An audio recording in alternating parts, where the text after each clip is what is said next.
Welcome to the cage. Tonight we talk WWE banning the curb stomp. Kane quits and nobody cares, and the New Day still sucks. Tonight is our WWE RAW review for April 20th, live from Albany. Tonight we are going to start the show with Murph and Buds and myself, the host, Mikey Names. We started out with Randy Orton coming out. Murph, what'd you think of the beginning of Randy Orton coming out and calling out Seth Rollins? You know Randy Orton's my guy, so I love it. Well, of course. Yeah, I can't wait for this match Sunday at Extreme Rules. I want him to be the champion, and just RKO's out of nowhere tonight, all over the roster.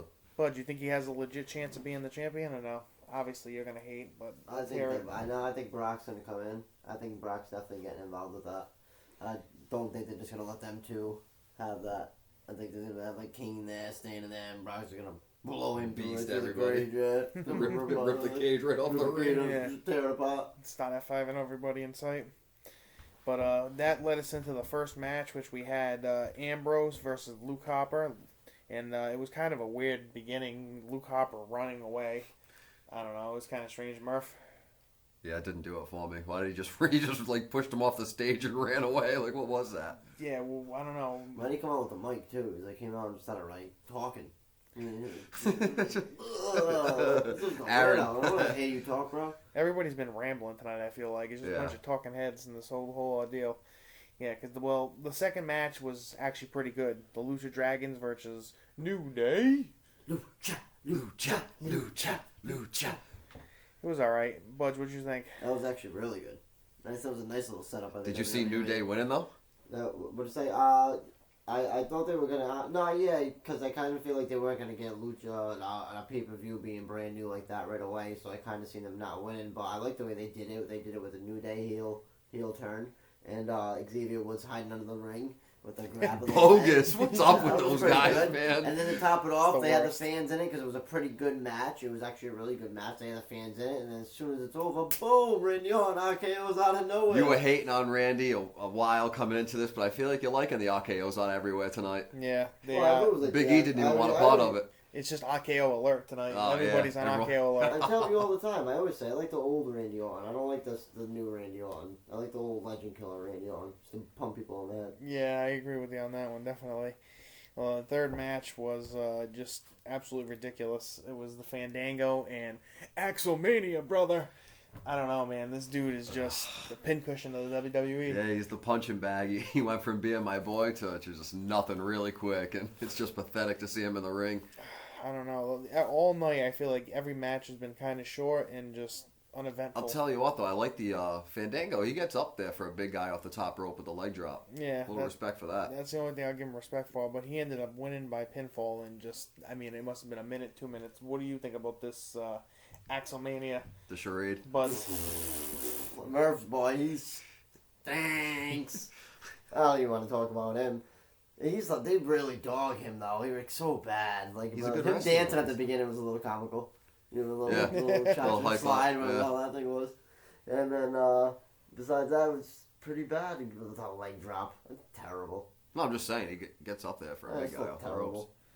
I think of something better than that. Well, and I don't know what was worse, either that or the next section, which was Triple H coming out and giving us a 2-minute commercial for Tough Enough, the new series, I guess they're bringing back next week, which was terrible. Yeah, I never really was big into the show, but I'm going to get into it. I'll watch it. I'm just saying the whole 2 minutes that they wasted was ridiculous. What do you think, Buds? Yeah, definitely. I'd agree. They could have just put a commercial up. It would have been the same thing, but they're just cheap about it. That's why they try to jam everything into the Raw broadcast. I thought it was going to be like excellent news, like Brock Lesnar added to the championship match. Exactly. Paul Heyman comes out, the beast appears, but nope, not Brock. Not in this. Yeah, and then the next match was Naomi coming out for the Divas match against Brie Bella. Naomi winning. I don't even know what to say about it. Bud, you got anything to say about the Divas? This one. Besides Fandango should be part of them? No, nothing. There's one word to describe all this. Next. I would say it again next as well after this. Roman Reigns coming out and sparing Bo Dallas. You just need to believe. Boy. You just gotta believe. Buzz, can you believe that Roman Reigns is facing Bo Dallas Bo nowadays? was kind of ragging on him. Bo We was kind we of were throwing some geeking. dirt on Roman. It was pretty good. Just a big failure. I don't think the fans are feeling that because they actually are appreciating Bo for 1 second. It was kind of funny that he came out. I didn't mind it. He It really threw a wasn't great that tough. person out. And all the people in the locker room they're going to throw out. They threw out Bo Dallas. He just came out all cherry. He was all pissed walking down. He goes, I want to fight. And all of a sudden he had bully music.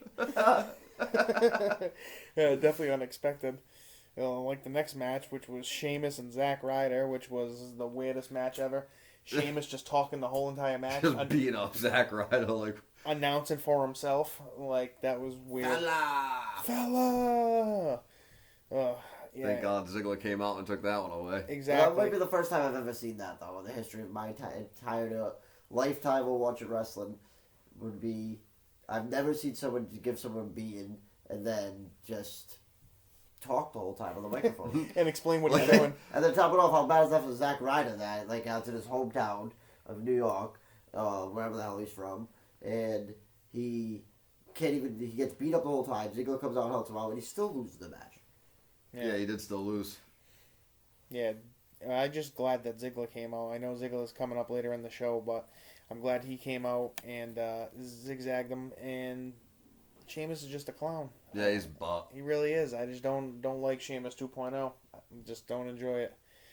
But the next match we had Cena come out with the U.S. title and still calling everybody out. I wanted Neville. I would have liked a Neville matchup. I agree. I wanted Neville to come out too. That would have been awesome. But instead we got Corporate King. That was a surprise though. Yeah. What'd you think about that match, Buds? Should I rather see RKO?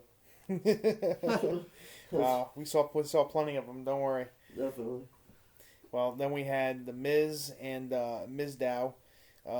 Summer Rae ended up turning on Mizdow, which I think was big, and Miz ended up winning that. But to say the least, Randy Orton came out, RKO'd him, and that's how we ended that. Greatest thing about that match was the RKO at the end, but I really thought Mizdow was going to win that. I thought someone was riding with him too. Yeah. I thought that was his bae. Yep. I She thought turned real that she was quick. riding with him, and then she turned on him real quick. What happens to Mizdow now? Does he just He really goes, obsolete I'm from the... awesome. RKO. I think they're gonna go back and forth with being obsolete. They each get that.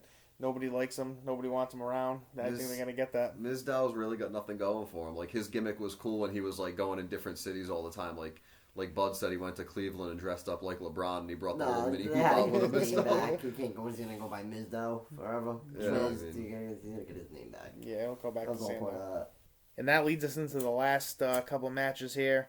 The next snooze fest was Ryback and Adam Rose. Ryback winning by pinfall. Anything from either of you? No. Gosh, that was a good dude. Adam Yeah, Rose snooze still fest. still the most irrelevant man in wrestling. Aaron's still a butt dude. Aaron is a butt dude. Yep, shout out to Aaron being a butt dude. Always. With Bay. Well, yeah, watching Will and Grace. Will and Grace reruns.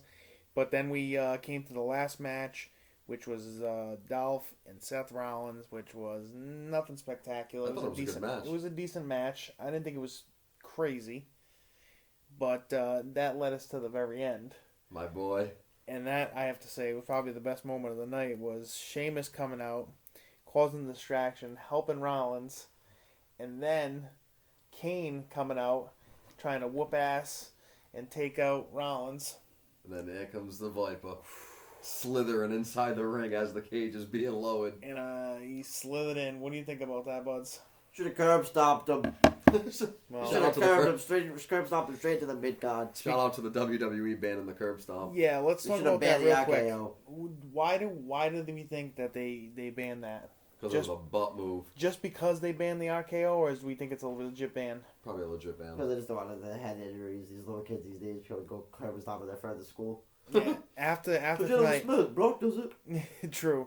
After tonight and seeing that he has a whole new finisher, I think you're right. It's That was the worst too, by the way. What was that? I don't know. It wasn't spectacular by any means.